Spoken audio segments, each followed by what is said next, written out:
और कनाडा में ये 2 बार रिफ्यूज है, तो ये वीज़ा आया है। तो आप ये देख लो कि बेसिक सैलरी पर ये वीज़ा आया है। अभी के लिए किसी भाई को मेरे से बात करनी है। अब एक तो हम बात करते हैं कि ये फाइलें कब लगी। टॉप नंबर 1 पर न्यूजीलैंड वीज़े दे रहा है। मेरे तकरीबन 15 दिन के अंदर 9 रिजल्ट आए हैं। अब बात करते हैं कि ये प्रॉब्लम कितने दिन और चलेगी।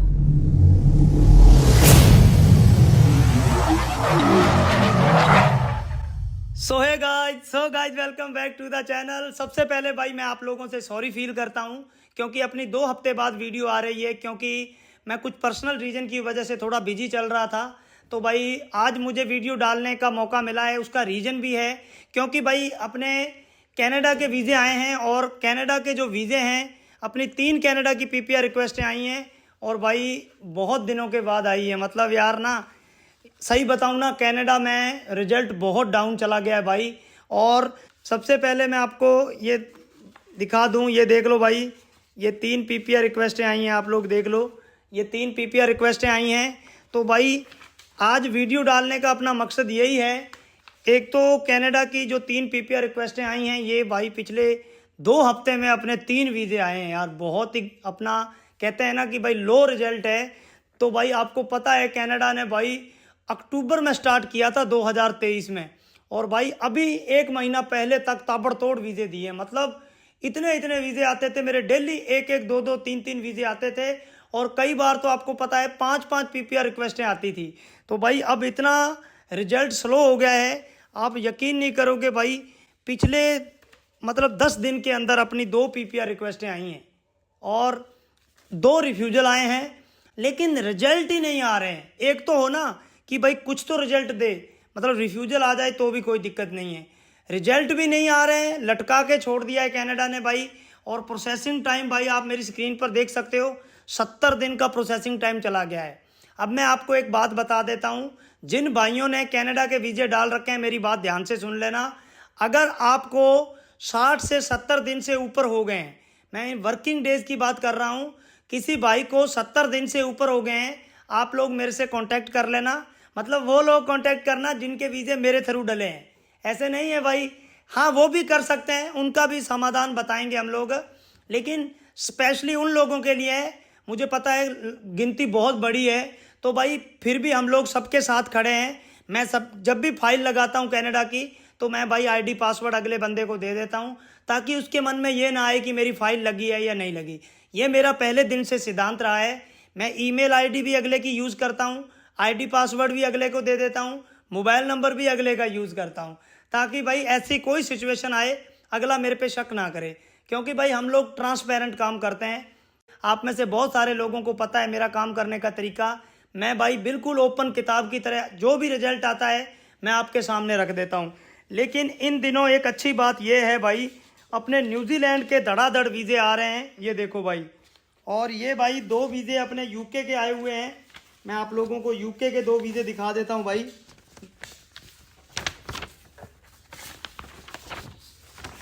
2 वीज़े अपने यूके के आए हुए हैं, ये देख लो भाई।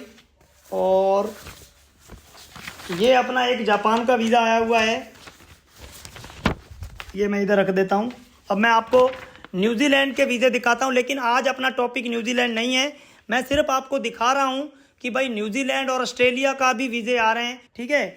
सबसे पहले मैं आपको ये देखो भाई, अपने टोटल 10 दिन में 9 वीज़े आए हैं, ये देख लो। ये 3 वीज़े ये रहे, एक पहले दिखा दिया 4, और 2 ये रहे 6 और 3 वीज़े भाई ये रहे।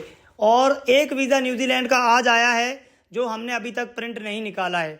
तो भाई अब मैं बात करता हूँ ऑस्ट्रेलिया के। तो भाई ये पड़े ऑस्ट्रेलिया के 2 वीज़े और एक अभी प्रिंट निकालना बाकी है। ये देख लो, ऑस्ट्रेलिया के 2 वीज़े हैं भाई लोग।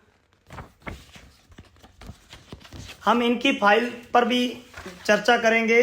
ये जो 2 ऑस्ट्रेलिया के वीज़े हैं इनकी भी जिक्र करेंगे, लेकिन आज का टॉपिक अपना वो नहीं है, क्योंकि फिर वीडियो मिक्स हो जाता है। मैंने आपको पहले ही बताया था कि हम लोग स्टेप बाय स्टेप चलेंगे। तो आज का टॉपिक अपना कनाडा है। कनाडा के बारे में भाई काफ़ी सारी बातें करनी है मेरे को, कनाडा के बारे में काफ़ी सारी बातें करनी है, क्योंकि कनाडा भाई अभी बहुत ज़्यादा स्लो हो गया है, प्रोसेसिंग टाइम भी बढ़ गया है और भाई रिजल्ट भी। अब हम बात करते हैं कि ये जो 3 कनाडा के वीज़े आए हैं, अब हम बात करते हैं कि ये जो 3 पीपीआर रिक्वेस्टें आई हैं कनाडा की। अब एक तो हम बात करते हैं कि ये फाइलें कब लगी थी। दूसरा हम बात करेंगे कि अगर किसी के 2 महीने या 70 दिन से ऊपर हो गए उनको क्या करना है। और तीसरा हम बात करेंगे कि ये जो कनाडा में जो प्रॉब्लम चल रही है ये कितने टाइम और चलेगी, और अभी और कनाडा में क्या नए अपडेट आए हैं, आगे क्या प्रॉब्लम आने वाली है, आगे ये सिचुएशन सही होगी या क्या होगी, सारी चर्चा करेंगे। वीडियो थोड़ा लंबा होगा लेकिन प्लीज़ देख लेना, ठीक है। तो हम सबसे पहले बात करते हैं जसवीर सिंह। तो भाई जसवीर सिंह का कनाडा की पीपीआर रिक्वेस्ट आई है। ये फाइल भाई लगी थी 6 जुलाई को। तो अब आप लोग देख लेना कि जसवीर सिंह की 6 जुलाई को फाइल लगी थी। आप मान के चलो इनका जो वीज़ा है वो 4 सितंबर को आया है, ठीक है भाई। अब बात कर लेते हैं कि इनकी प्रोफाइल कैसी थी। तो आपको याद होगा कुछ दिन पहले मैंने वीडियो डाली थी कि सारे फ्रेश पासपोर्ट वाले ही अप्लाई करो, लेकिन भाई ये चमत्कार हो गया। इस बंदे का जनवरी में रिफ्यूजल था। देखो ये कनाडा से एक बार तो 2022 में रिफ्यूज़ है, एक बार ये अब रिफ्यूज़ है, यानी कि जनवरी में रिफ्यूज़ हुआ है, और अब इसका वीज़ा आ गया, ठीक है भाई। और इसकी प्रोफाइल क्या थी वो भी मैं मोटी मोटी बता देता हूँ।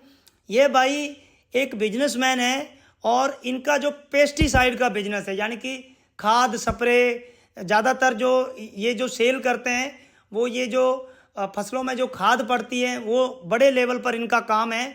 बड़े लेवल का मतलब हो गया कि इनकी एक ही शहर के अंदर लुधियाना में 4 दुकानें हैं। तो आप ये समझ लो कि इनका थोड़ा काम ठीक है, पेस्टिसाइड का काम है इनका, यानी कि स्प्रे खाद का बिजनेस है इनका। तो भाई इनकी जो आईटीआर है वो 9.5 लाख की आईटीआर थी। तकरीबन 88,000 रुपये इन्होंने टैक्स भरा था। और ये भाई एक ही कंट्री ट्रैवल है, दुबई, ठीक है। और इन्होंने पिछले साल आईटीआर भरी थी जो 490 की भरी थी। इस बार इन्होंने मेरे से बात करी थी जब इनका पहला रिफ्यूजल आया था ना, तब इन्होंने मेरे से फरवरी में बात करी थी कि मुझे आईटीआर फिल करनी है। तो भाई मैंने इनको ये बोला था कि कोशिश करना ज़्यादा से ज़्यादा आईटीआर भर देना, लेकिन भाई इन्होंने 88,000 रुपये टैक्स भर दिया। चलो, तो इनके खाते में जो फंड था वो 11 लाख के आसपास फंड था। और एक चीज़ मैं और बता दूं, इनके पिताजी भी खेती करते हैं और भाई ये ठेके पर लेते हैं, और तकरीबन इनके पास 70 से 80 बीघे मतलब ये खेती करते हैं। और वो सारी जो पैसा है इनके भाई और इनके पिताजी के जे फार्म के थ्रू उनके अकाउंटों में आता है। इनके अकाउंट में एक भी पैसा नहीं आता है, ये सिर्फ अपना पेस्टिसाइड का ही बिजनेस करते हैं, ठीक है भाई। और रिफ्यूजल मैंने बता दिया, 2023 में यूके और ऑस्ट्रेलिया से रिफ्यूज हैं और कनाडा में ये 2 बार रिफ्यूज हैं। तो ये वीज़ा आया है, 6 जुलाई को फाइल लगी थी। दूसरी बात करते हैं हेमराज। हेमराज भाई राजस्थान से है और ये राजस्थान के चूरू से है। राजस्थान में एक डिस्ट्रिक्ट है चूरू, वहाँ से है। और भाई ये ना मिस्त्री हैं फर्नीचर के।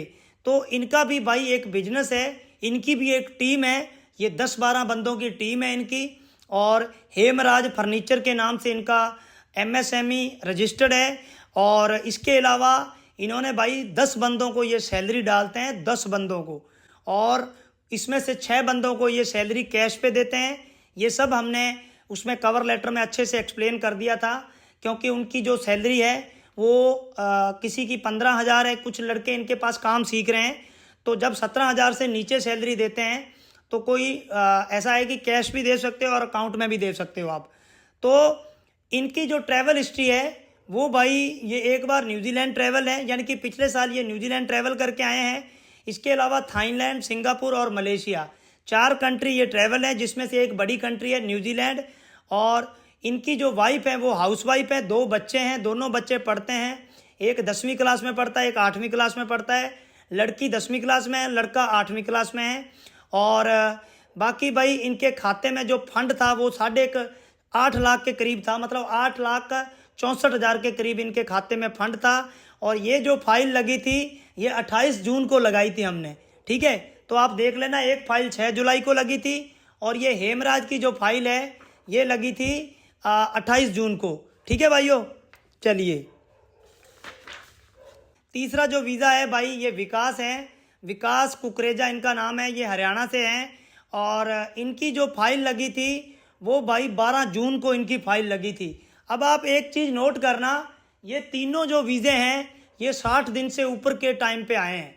एक तो लगी थी 6 जुलाई को, तो आप मान के चलो कि उसको तो एक फाइल को छोड़ दें, यानी कि जो पहली फाइल थी जसवीर की वो 6 जुलाई को लगी थी, यानी कि उसके अकॉर्डिंग देखें तो उसके दो महीने हुए हैं। यानी कि जसवीर का वीज़ा है, आप मान सकते हो कि हम इसमें अगर 16 छुट्टियां निकाल दें, एक महीने में 8 छुट्टियां होती हैं, 4 संडे होते हैं, 4 सैटरडे होते हैं, तो अगर महीने में 30 दिन होते हैं तो 8 दिन गए, तो 22 और 22 44, सिर्फ जसवीर सिंह का वीज़ा 44 दिन में आया है।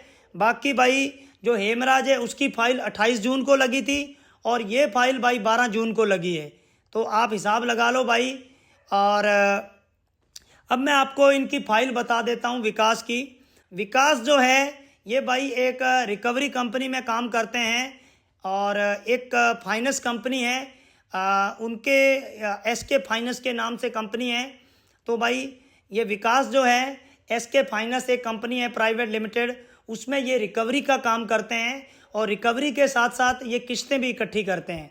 मतलब अगर किसी की किस्त नहीं आती है तो ये क्या करते हैं, अपनी टीम के साथ जाते हैं और उनका कोई भी व्हीकल हो, 4 व्हीलर है या 2 व्हीलर है, ये उठा लाते हैं और उसके साथ साथ ये किस्तें भी इकट्ठी करते हैं। इनका टारगेट मिलते हैं भी आपने किस्तें इकट्ठी करनी है, तो एक हिसाब से इनकी सेल्स की नौकरी है। लेकिन इसके साथ साथ इन्होंने जो ITR फिल करी थी, ITR में इन्होंने ये शो करा था कि इन्हें 10,000 रुपये हर महीने रेंट से इनकम आती है, यानी कि 28,000 रुपये इनको मंथली सैलरी आती है फाइनेंस कंपनी से और 10,000 रुपये इनको आता है रेंटल। और मैं सही बताऊं ना, यहाँ पर तो इनका कोई भी प्लाट या इनके पास रेंटल इनकम नहीं है। इन्होंने सिर्फ अपने ही घर को किसी अपने दोस्त को रजिस्ट्रेशन बना के, यानी कि उसको इन्होंने क्या करा, एक रेंट एग्रीमेंट बना के अपने दोस्त को इंग्लिश में ट्रांसलेट करा के दे दिया। अपने ही दोस्त को ये 10,000 रुपये दे देते थे, तो इनका जो दोस्त है वो इनके हर महीने इनके खाते में 10,000 रुपये डाल देता था। और इन्होंने ये मेरी ही वीडियो देखकर ये ट्रिक अपनाई थी। पिछले तकरीबन 8-9 महीने से इनके खाते में रेंट इनकम आ रही है, ठीक है। तो आप ये मान के चलो कि इनकी जो मंथली इनकम है वो 38,000 है। तो आप ये देख लो कि बेसिक सैलरी पर ये वीज़ा आया है। 28,000 रुपये तो इनकी इनकम है, ठीक है, और 10,000 रुपये इनको रेंटल इनकम आती है, तो ये तकरीबन हो गया 38,000 रुपये। तो 40,000 रुपये इनकी महीने की इनकम है और इनके खाते में जो फंड भी बहुत कम था, तकरीबन 4,03,000 रुपये इनके खाते में फंड था। और एक चीज़ बता दूं, ये फ्रेश पासपोर्ट है, मतलब इन्होंने जो पासपोर्ट है पिछले साल बना लिया था 2023 में, लेकिन कोई कंट्री का वीज़ा अप्लाई नहीं किया इन्होंने, ठीक है भाई। अब मैं आपको एक बात बता दूं कि भाई कनाडा में अभी ये सिचुएशन कब तक ऐसा चलेगी, कितना टाइम आपको और रुकना पड़ेगा। जो भाई कनाडा जाना चाहते हैं, मैं आपको एक चीज़ बता दूं, आप अभी भी कनाडा का वीज़ा डाल सकते हो, आपको किसी की बातों में नहीं आना है।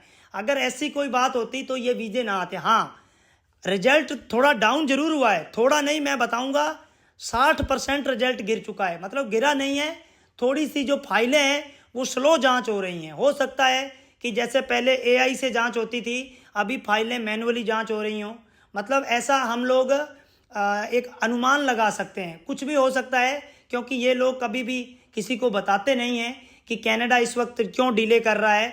हाँ, इतना मैं बता दूं, इस वक्त तकरीबन 60% से 70% फाइलें बैकलॉग, जिसको मैं स्लीपिंग मोड बोल देता हूँ, स्लीपिंग मोड में चली गई है। बैकलॉग बोल सकते हो आप लोग, 60 से 70% भी। तो भाई जो फाइलें लेटेस्ट में डल रही हैं उनके रिजल्ट आ रहे हैं। और मैं आपको मेरा पर्सनल अनुभव बताऊं तो भाई पहले मैंने बोला था कि कोई बंदा रिफ्यूज़ हो वो वीज़ा मत अप्लाई करना, लेकिन एक वीज़ा अपना आ गया है जो बंदा जनवरी में रिफ्यूज़ था। तो भाई अब मेरे हिसाब से तो भाई आप लोग कनाडा का वीज़ा डालो, कोई दिक्कत नहीं है, लेकिन जो भी बंदे से वीज़ा डालो उससे ID पासवर्ड ले लेना, कवर लेटर, सारे डॉक्यूमेंट चेक कर लेना कि कल को अगर आपकी फाइल बैकलॉग में जाती है तो आप कम से कम अपनी फाइल पर डेली पकड़ बना सकते हो, ठीक है भाई। अब बात करते हैं कि ये प्रॉब्लम कितने दिन और चलेंगी। तो भाई ज़्यादा ये टाइम और नहीं चलेगा मेरे हिसाब से। कनाडा में अभी आपको पता है इलेक्शन आने वाले हैं, तो मेरे हिसाब से जैसे ही इलेक्शन हो गए तो ये प्रॉब्लम सॉल्व हो जाएगी। तो ये प्रॉब्लम कोई ऐसा नहीं है कि कनाडा ने हमेशा के लिए बंद कर दिए हैं, ऐसा नहीं है। ये चीज़ टूरिस्ट वीज़ा कभी भी बंद नहीं होगा भाइयों। थोड़ा सा सक्सेस रेट में ज़रूर गिरावट आई है, लेकिन टूरिस्ट वीज़ा कभी भी बंद नहीं होगा। ऑस्ट्रेलिया के टूरिस्ट वीज़े अभी भी लग रहे हैं। अगर आपको ट्रैवल ही करना है तो शेनेगन की कंट्रियां वीज़े दे रही हैं। मेरी कल एक वीडियो आएगी जिसमें मैं आपको बताऊंगा कि यूके में कैसे कैसे प्रोफाइलों पर वीज़ा आ रहा है। मेरे यूके के 2-3 वीज़े आए हैं और शेनेगन के वीज़े भाई काफ़ी ज़्यादा आ रहे हैं। मेरे तकरीबन 15 दिन के अंदर 9 रिजल्ट आए हैं, जिसमें से 7 वीज़े सक्सेस हैं। सिर्फ 2 वीज़े रिफ्यूज़ हुए हैं, वो भी डम्मी टिकट की वजह से रिफ्यूज़ हुए हैं। ठीक है भाई, तो भाई आपको घबराने की ज़रूरत नहीं है। आप न्यूजीलैंड डालो, इस वक्त टॉप नंबर 1 पर न्यूजीलैंड वीज़े दे रहा है। उसके बाद आप डालो शेनेगन, उसके बाद यूके, उसके बाद जापान, उसके बाद भाई ऑस्ट्रेलिया।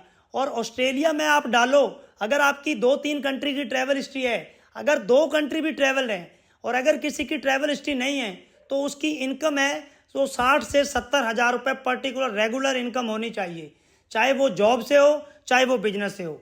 कोई 30-40 हज़ार वाला वीज़ा मत डालना। 30-40 हज़ार वाला वही बंदा वीज़ा डाले जिसकी ट्रैवल हिस्ट्री 3-4-5 कंट्रियों की हो। ठीक है भाई। अब आपको एक चीज़ बता दूं, किसी भाई को अगर मेरे से कांटेक्ट करना है तो ये मेरा QR कोड है फ़ोनपे का और ये QR कोड है गूगल पे का। 200 रुपये मेरी बात करने की फ़ीस है। ठीक है भाई, मैं माफ़ी चाहता हूँ, ये वीडियो मैंने बीच में रोका। मैं सिर्फ ये बताने के लिए कि बहुत सारे भाई मेरे से बात करने के लिए मैसेज करते हैं, कॉल करते हैं और इंस्टाग्राम पे मैसेज आते हैं। अगर आप लोगों को इंस्टाग्राम पर कोई भी मेरे से रिप्लाई चाहिए, मेरी टीम रिप्लाई करेगी, मैं नहीं रिप्लाई करूँगा।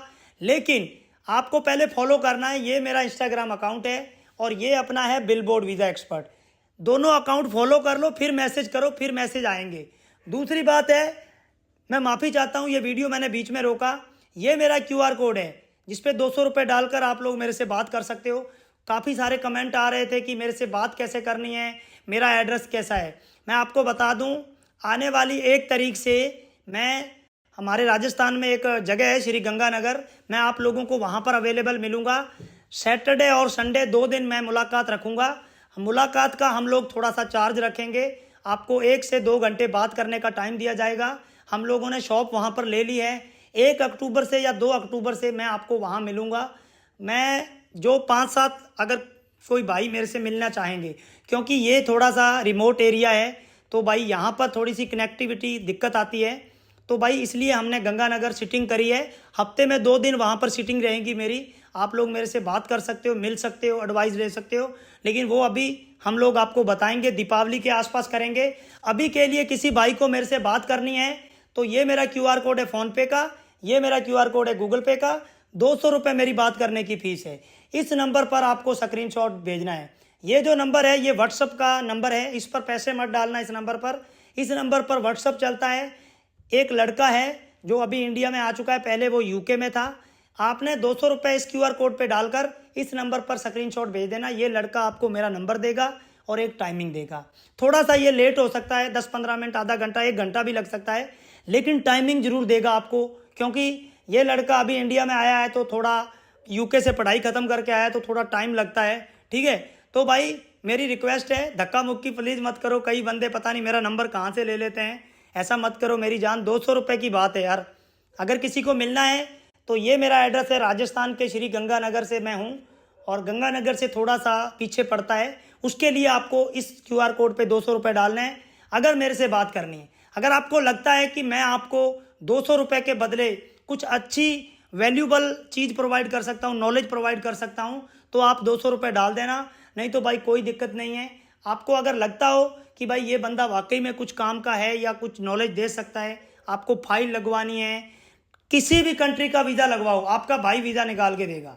ठीक है भाई, क्योंकि हम लोग आपको सारी फाइल चेक कराते हैं।